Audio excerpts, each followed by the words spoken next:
We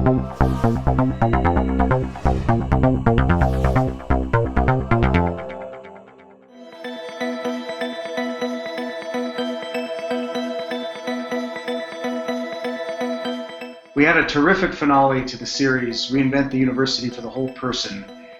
In this last episode, we focused on strategies for change, and the arc of our conversation really followed the arc of the whole series. And we began by reconnecting many of the pieces of the conversation we'd had up until this point, asking the questions, who are the students that we're trying to serve? What is the scope of the vision that we're trying to promote? Is it for a small percentage of students? Is this for all students who want to go into higher education? And if so, how do we achieve this change? Is it by integrating the parts of the university, or is it really about unbundling and unpacking the university? Part of the power of these environments is we can embed assessments into virtually every activity. Like it or not, I think this series has demonstrated this, these technologies are going to become a core part of the teaching and learning process. And a core tenet of any business is you don't outsource your core business process. Really about 5% of all students in the nation really head to these very elite higher education institutions. That probably will never be unbundled. But I think what we forget is 95% are commuter students, part-time students, people who are going to community college. They're trying, their big worry is parking. I think that is the area where disruption will occur first. Whether it's courses or content or credentialing, all of these have to be separated, and the question needs to be asked whether or not, from an unbundled perspective, we can find efficiencies there and whether it will work for the students. We have an urgent problem as a society. Higher ed in this country loses a higher proportion of its students than K-12 does. And to make that matter worse, of course, it's class biased. We need to develop mechanisms to address this as a societal issue. I hope I don't step on anybody's toes in saying this. I see a lot of the most promising examples taking place at institutions that are serving the most vulnerable students, because we have to come up with innovations. We're very aware of the challenges. We also talked very candidly about the impediments to change, and those parts of the curriculum, our structures, our practices, that need to be addressed if we really are going to change and reinvent the university. I feel that we're a bit like Houdini in that we've put on a straitjacket, but unlike Houdini, we find it very difficult to get out of that straitjacket. It's the 15-week semester, it's the 3-hour course, and these place all kinds of constraints on our thinking that make it very difficult for us to move to a new model. We have this love affair in our colleges with this concept called seat time.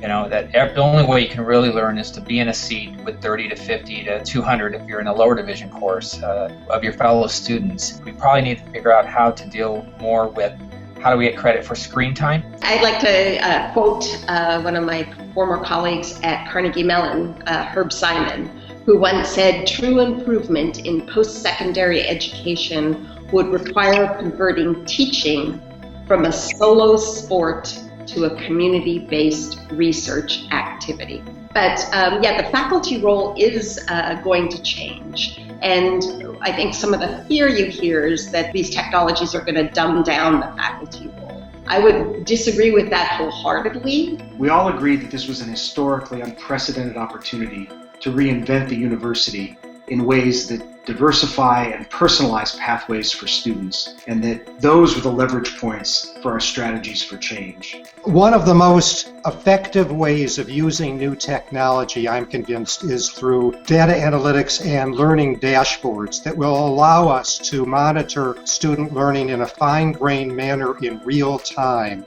This way we can know when students are off track, whether they're confused, and we can intervene when we need to. Most learning management systems can give you a predictive model that this student is failing, but don't generally give enough information about in what way the student is struggling. And that, again, is why the research is important, so we can get much better ways of collecting the data and interpreting the data to give not just predictive models, but what I like to call explanatory models. The question of what data are we looking at is really interesting. I think that needs to connect to a larger picture of who the students are. How are we helping students to articulate their stories, who they want to be, where they've come from, where they want to go? And the great part is that in telling us, they start to take greater ownership of their identities, of their sense of self.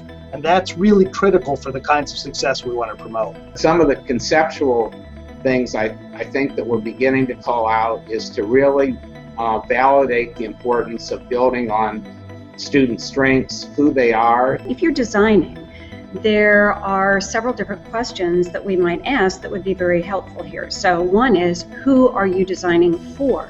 We don't design for just one type of student. I think another thing that perhaps we don't think enough about is the experience that we want the students to have. How do you do that design for engagement? And not just engagement in a traditional face-to-face campus way, but I'll call it digital engagement. Ultimately, how we choose which strategies for change are going to be most effective in part depends on who we see as the stakeholders for higher education. If we're going to reinvent the university, we're going to have to make learning visible, make our value visible to all of these stakeholders. I think that there is going to be enormous pressure from government. It's not just a stakeholder, it's the stakeholder because it finances this enterprise largely. And it also, of course, has a crucial regulatory function to ensure greater accountability, greater access, and greater affordability on the part of higher ed. For higher education, we can talk about the traditional stakeholders, but the general public is a major stakeholder, and I think we can provide a lot of service to them in ways that we really haven't talked about. So let me use MOOCs as a very quick example, because the majority of people who take MOOCs are not traditional college age. They're taking this for personal interest to improve their jobs.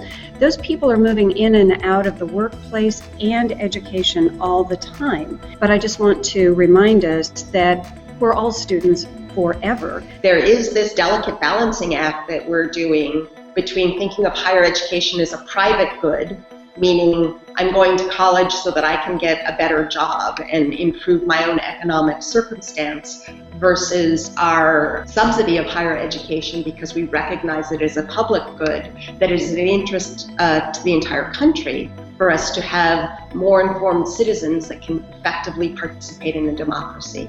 So I think the biggest stakeholder, from my point of view, in the future, are really going to be employers. Employers who have the ability with an online framework to start to create their own curriculums and giving students a different path than higher education. But it really is about the measurement systems. I think Diana made the point that what we need to do is set what the goals are and then have a way of tracking how we are progressing against those goals.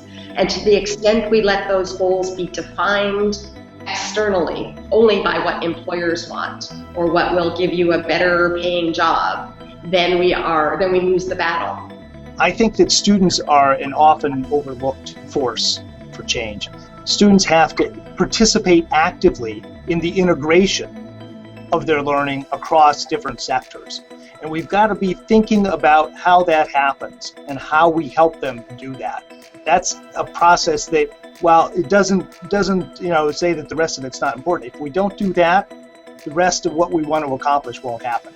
If we believe that we have to be focusing on the whole student, we need to be actually engaging in that process of studying the whole student. We all agreed that these are issues of great urgency. The path we're on is not acceptable.